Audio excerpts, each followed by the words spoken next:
Hey y'all, this is Lydia. It's been a long time since I've been on here doing a video, so I thought I'd hop on and do a one card pull from the Alchemy Elementals deck from Shaman Durek, which I haven't been using the cards lately that much either, so let's get back into it. I think they're fun. My guides have been calling me inward to be more purely in an intuitive space where I'm really just exclusively dealing with energies. They have me still on an information fast. I've been spotty about it in the past, but they keep being adamant about me keeping my pools clean. And as a Libra rising, Libra moon, it's very easy to disturb my creative pools. So I'm just gonna give this a quick shuffle. The cards have been calling me. This deck in particular has been calling me. And we'll see what Spirit has to say, and we'll elaborate from there. All right, what we got going?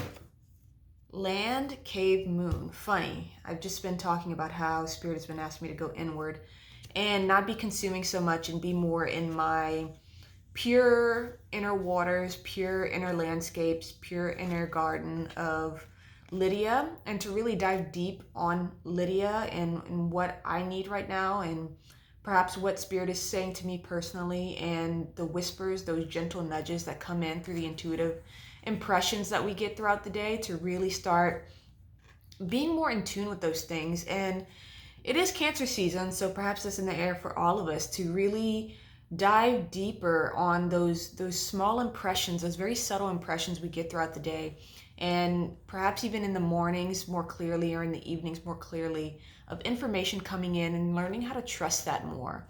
Because even I struggle with this idea of doubt, or the information is coming in really hot, but I'm so, I don't know, perhaps attuned to it or accustomed to it that I kind of write it off, or, it's sort of like white noise where I'm hearing it, but it's not really penetrating because I'm not really paying attention. I'm getting off this card is to focus. You can see the moon here, and it's sort of like a funnel or a tunnel, really focusing in on this full moon. And the full moon is illumination. In astrology, it's also destruction, the destruction of things that are perhaps run their course energetically or emotionally through that lunar cycle. The full moon is the culmination. It's that realization point before things start to decay into wither as the moon becomes dark again. And this is really in the air too, because we just came off a full moon in Capricorn that was on Pluto, and now the sun is heading toward an opposition to Pluto, which perfects tomorrow, I believe. And this is a huge culmination point of things that are loveless, things that haven't been working, things that have been in our awareness that don't feel great, or don't feel like it's an integrity anymore, or feel like it's a match anymore. Those things are ready to break away, ready to get the death's kiss so that there can be a new birth. And the calls can be getting loud for some of us on what those things are and what just isn't going to fly anymore.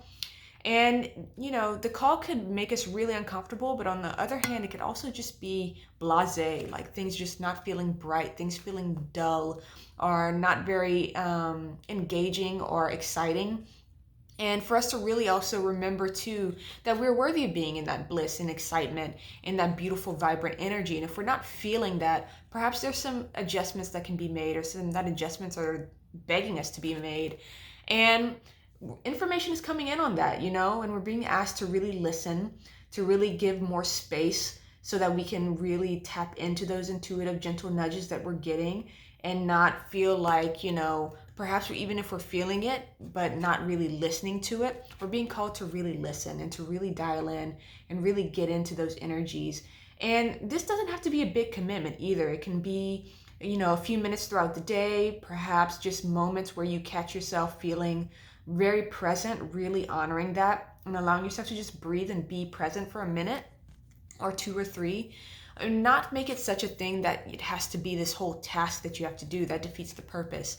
This is about really tapping into the feeling and where those feelings are guiding us, and not going into our automatic responses of, okay, well, normally when I feel quiet, I get restless. So then I go and I try to fill these things in with like consuming, scrolling, watching TV, which isn't bad, but it can be unhealthy if we're using it to cover up something that's trying to come through that perhaps, makes us feel uncomfortable or makes us feel restless or makes us feel like, oh, I don't want to go there because it doesn't, I don't know, it makes us feel like we want to distract ourselves or turn away from it because it doesn't feel productive perhaps, or it doesn't feel familiar perhaps.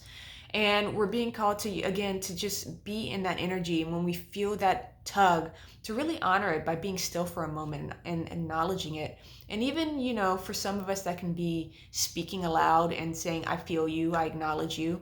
And what do you have to say to me? And just breathe slowly, breathe deeply, and to just listen without judgment, without attachment, without necessarily even needing to hear anything, but just to allow that stillness to take us over, even for a few seconds or a few minutes. So I hope this message resonates. I'm sending love and wishing you well. Bye.